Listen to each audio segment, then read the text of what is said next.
Welcome to Words Have Power Murder Hour. I'm Shelly. And if you've watched prior episodes of the terminology episodes that I'm doing, then you know what I'm about to do.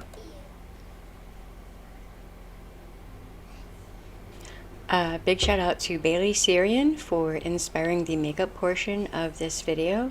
And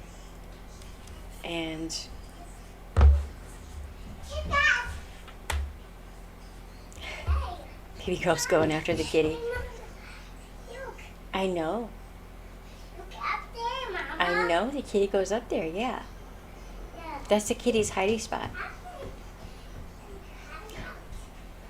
Okay, so. Meow? Yeah. Yes.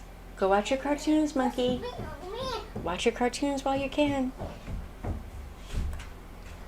Okay, so I'm using this palette and I use some of this green. It is actually green. It's like a light shimmery green. But it is pretty in real life. It is rather pretty in real life, but on the camera, it looks gold.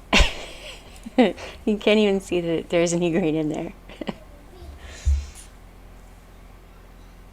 Because lighting. I don't know. We've tried everything. I'm just that pale. And my skin is just that weird. Okay. That is the makeup portion of this video. Keep that in mind if you need it. Today we're going to be talking about intimidation in abusive relationships. This is going to be a hard one. Trigger warnings. I will be talking about examples that may be difficult for some people to hear. And I'm sorry, but I want people to understand that that intimidation is part of coercive control, and it is, in fact, abuse. Hold on. Okay, so intimidation. Intimidation can be a number of things. It can be your abuser getting right up in your face and like whisper raging at you. I know that sounds weird, but yes, a whisper can be intimidating. If somebody is whispering at you that they're going to kill you and your whole family, that is intimidation. Even if they're whispering. It can be the abuser spitting in your face. It can be punching the wall right next to your head. It can be any number of things. It is all abuse. Yes, throwing candy corn into a woman's face as hard as you can and laughing is intimidation, and it is abuse. And yes, that is Onision. That guy's a scumbag. I will say it again and again and again.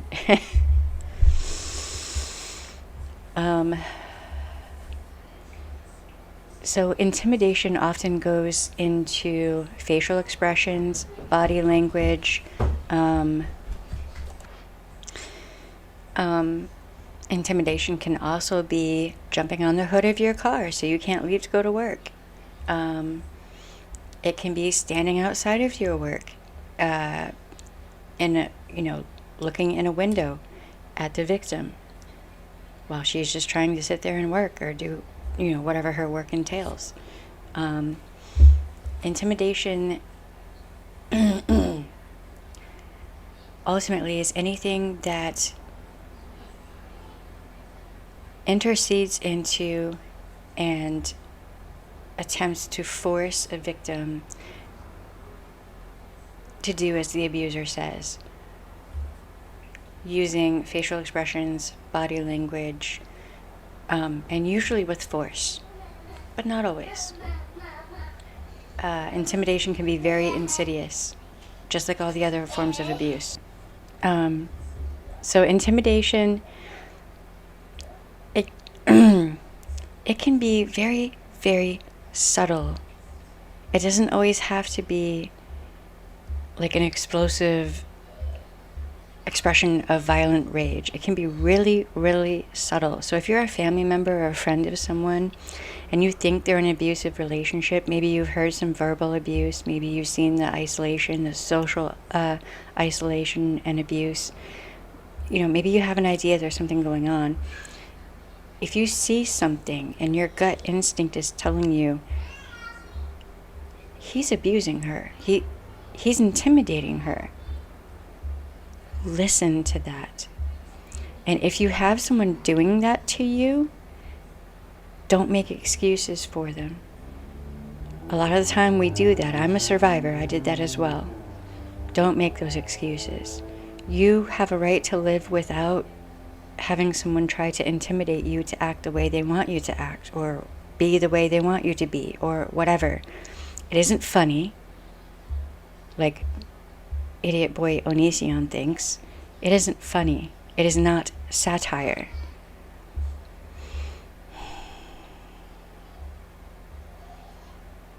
You have the right to live without intimidation.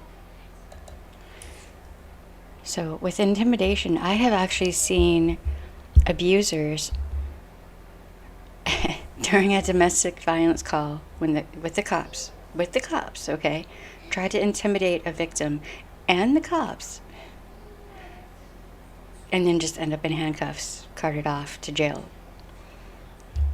A lot of the time abusers will think that they can just go ahead and do whatever they want with that victim. It's as if they think the victim is their property.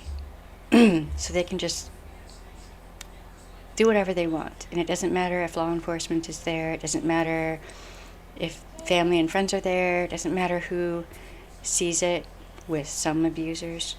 Other abusers will try to couch it as, oh, they were just joking. Or the victim is just being too sensitive, or, whatever. But abuse is never satire. And abuse is never acceptable. So yeah, this is another short video for a reason. I'm just covering what these things are, and the fact that they are indeed abuse, and they are unacceptable modes of behavior in relationships, and you're not crazy. If you're in an abusive relationship, you're not crazy. It's not you. It's your abuser. And for those people who like to try to blame victims, why are you blaming the victim for what the abuser is doing? The blame should go squarely upon the abuser.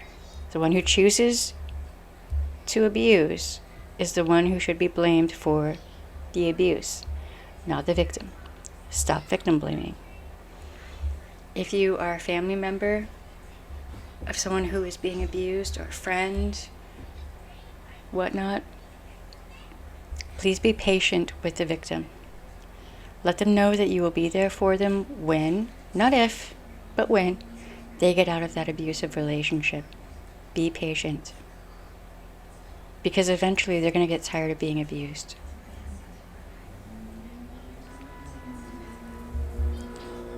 All right. So remember, you have the right to say no. Your no should be respected. If your no is not respected, cut that person out of your life. You don't need to be abused. You can't fix them. And that's just not your job, right? All right. Wash your hands. Wear a mask. To do all the good things. Don't forget to like, subscribe, share, follow, comments. Do all the things. All right. Bye. Thank you for watching Words Have Power Murder Hour.